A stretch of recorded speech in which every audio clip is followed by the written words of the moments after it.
Kabil. Et à dire vrai, ces chuchotements insidieux influençaient le malheureux plus que lui-même ne l'aurait imaginé. Oh, Kabil, peu importe les efforts que tu consens pour améliorer ton comportement, ton père aimera toujours Abil plus que toi. Tu dois te débarrasser de lui aussi vite que possible. Sinon, bientôt toute la famille le préférera à toi. Et à ce moment-là, que deviendras-tu?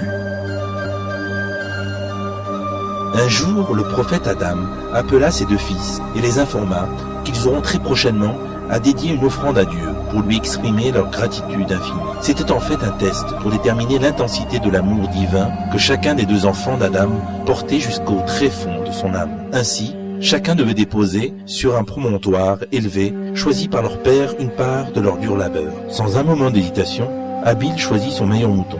Je donnerai volontiers tout ce que je possède à Allah, pour la simple bonne raison qu'il m'a donné tout ce que je possède. Kabil, quant à lui, ne partageait pas les mêmes idées pieuses que son frère. Pourquoi je donnerais ma meilleure récolte alors que j'ai travaillé si dur?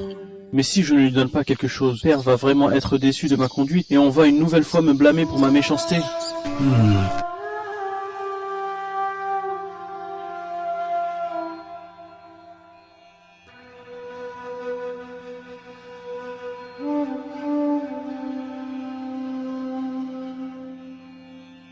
Quelques minutes plus tard, Kabil atteignit la place réservée aux offrandes.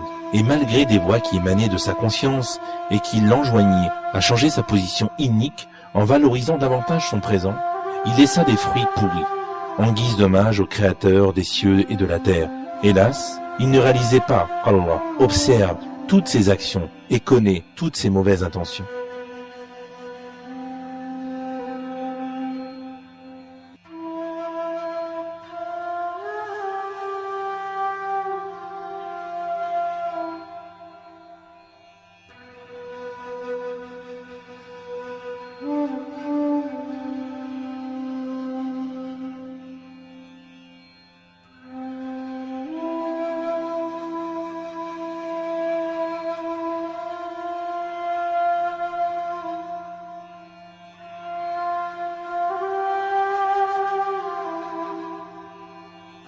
Ô Seigneur, veuillez accepter cette modeste offrande, pardonner mes péchés et guider ma mère, mon père et mon frère vers le chemin droit.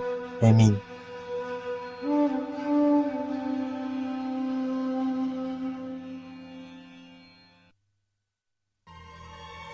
Quelque temps plus tard, le prophète Adam dit à ses fils qu'Allah n'avait accepté que l'offrande d'Abil. C'est alors que Kabil prit vraiment conscience de sa faute. Adam lui avait démontré que Dieu est toujours témoin de ses actions cachées ou apparentes, et que le Seigneur de l'univers voit et entend tous ses gestes et pensées, même les plus secrets. Rien ne saurait lui échapper, lui, l'omniscient et l'omnipotent. Malgré son embarras, les remords de Kabil ont vite laissé la place aux lancinations du shaitan. T'as vu? Il a encore choisi Abil au lieu de toi. Il a pris tellement d'importance aux yeux de tes parents que tu ne comptes presque plus. Que peux-tu faire? La seule solution, c'est de t'en débarrasser, et cela si discrètement que tu ne seras jamais accusé. Je te le dis, jeune homme, si tu ne te débarrasses pas aussitôt de lui, tu le regretteras le reste de ta vie. Tu te rends compte comment la vie serait belle sans lui? Hein? Oui. Oui, je le ferai. Je tuerai Abil.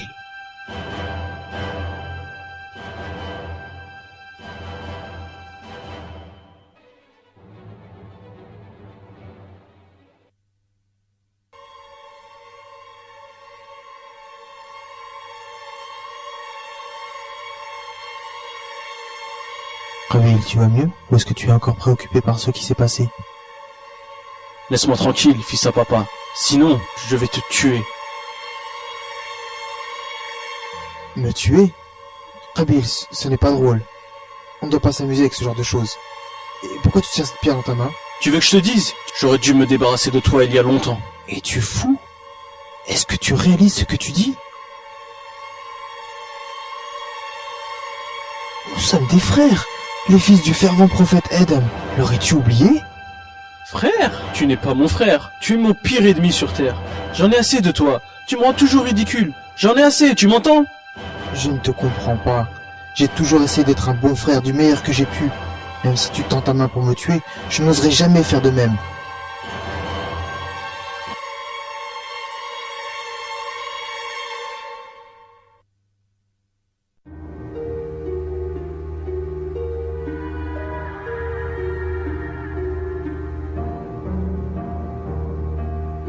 Ah zut! Abil, après cette éprouvante altercation, était triste. Il ne s'était jamais bien rendu compte jusqu'à quel point son frère le haïssait. Ce digne fils de prophète avait pris pour habitude de s'isoler dans un endroit aussi élevé que difficile d'accès pour réfléchir calmement, méditer sur sa destinée ou plus simplement pour trouver une solution à ce sujet d'inquiétude. Pourtant, ce jour-là, la tranquillité et la sérénité qu'il goûtait en ce lieu ne réussissaient pas à le consoler. Son cœur est lourd et son esprit est troublé, car son frère l'a menacé. Il veut oublier, mais il n'y arrive pas. Il a désespérément essayé de raconter à son père ce qui s'est passé. Il n'a pas réussi à le faire, craignant de trop le soucier. Après quelques instants d'hésitation, Kabil décide de résoudre ce problème lui-même. Il a tellement confiance en son frère qu'il se persuade que Kabil va pouvoir, avec l'aide de Dieu, s'extirper de l'influence néfaste du diable en quelques jours.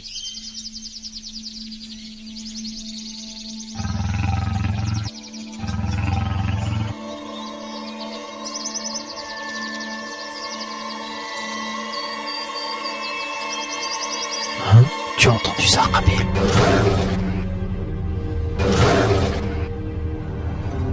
Ouais, ça pourrait être un lion ou un tigre.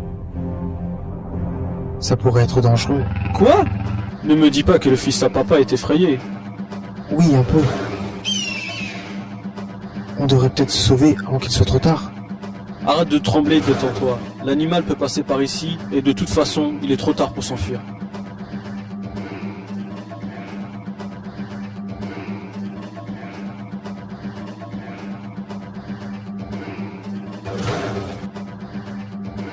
On devrait y aller maintenant et grimper sur un arbre. Arrête de pleurnicher. Et de toute façon, on ne sait même pas d'où il peut venir.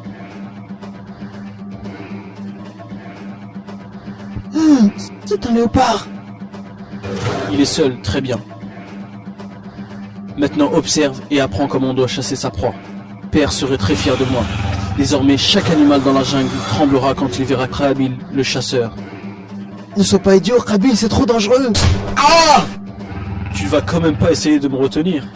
Eh petit, comment vas-tu? Tu sais qui je suis? Je suis Kabil. Tous ceux qui vivent dans la jungle doivent me craindre. Est-ce que tu comprends ce que je dis? Je vais faire un collier de tes dents et un nouvel habit de ta peau. Eh, je sais que tu es fort et féroce, mais ça ne suffira pas contre moi. Je suis le meilleur chasseur qui n'ait jamais existé sur Terre. Et crois-moi, aujourd'hui ce n'est pas ton jour de chance. Est-ce que tu comprends? Sur Kabil le plus fort, Kabil le plus grand chasseur.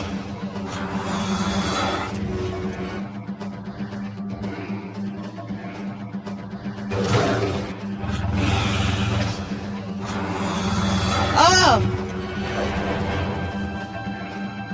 Abil, aide-moi s'il te plaît, aide-moi, je ne veux pas mourir, à l'aide! Lâche-moi, lâche-moi! Pitié, débarrasse-moi de lui, je t'en prie, Abil, s'il te plaît, à l'aide!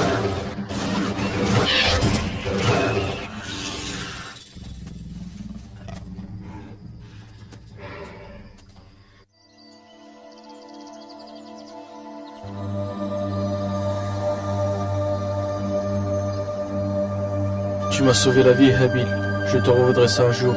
Mais promets-moi que tu ne géreras jamais ça à père. Promis, hein? Oui, bien sûr, je te le promets.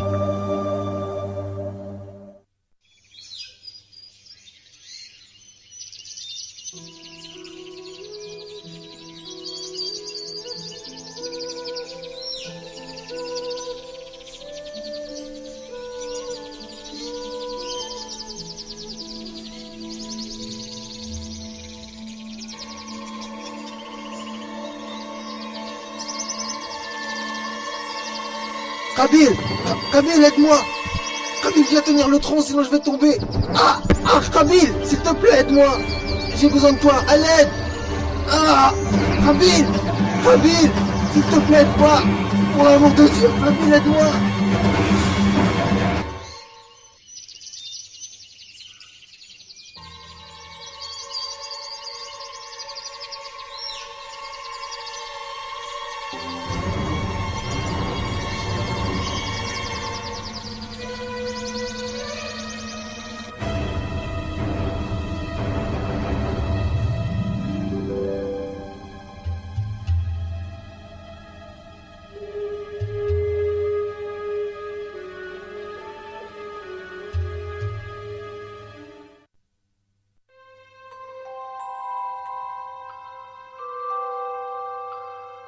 Qabil, pourquoi tu n'as pas voulu m'aider aujourd'hui?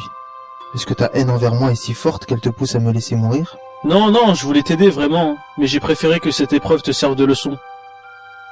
Mais tu sais pertinemment que ma vie a été ponctuée d'épreuves dont je suis sorti grandi par la grâce de Dieu. Et tout ceci ne m'explique pas pourquoi tu es parti sans prononcer un mot.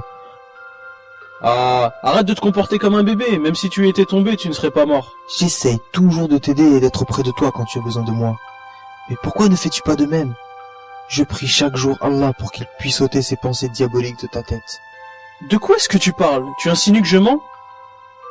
Écoute, Qabil, si j'ai fait quelque chose qui t'a vexé, tu dois me le dire. Donne-moi une chance pour me rattraper. Souvent, je me rappelle avec mélancolie ces savoureux instants de fraternité que nous partagions ensemble étant enfants. Tout a bien changé maintenant. Bon, est-ce que t'as dit à Père ce qui s'est passé hier? Oublie ce qui s'est passé hier. Je suis en train de te parler de ce qui se passe entre nous maintenant. Ça me surprend que tu ne lui aies pas dit. C'était l'occasion rêvée pour te valoriser tout en me rabaissant.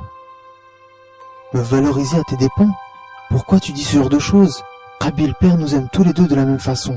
Et si tu fais allusion à l'histoire des offrandes, il a pourtant bien pris le soin de nous expliquer que c'était un test et une leçon pour le futur. Mais tu ne te rends pas compte à quel point il veut qu'on soit heureux. Ah vraiment? Il veut que je sois heureux. Alors, comment tu expliques que je sois toujours le seul qui vient tremper de sueur après une longue et dure journée de labeur, alors que toi, tu as toujours le travail le plus facile? Écoute, si ce point te paraît injuste, on peut échanger nos tâches respectives. Tu as toujours le travail le plus facile, parce que tu es son préféré. Il veut que je travaille toute la journée comme un esclave. Mais je ne veux plus supporter ça. Si tu es si convaincu de ces graves affirmations, pourquoi ne le dis-tu pas à notre père? Il est pourtant si disposé au dialogue. Arrête de me dire ce que je dois faire. De toute façon, Père n'a pas beaucoup de temps à m'accorder.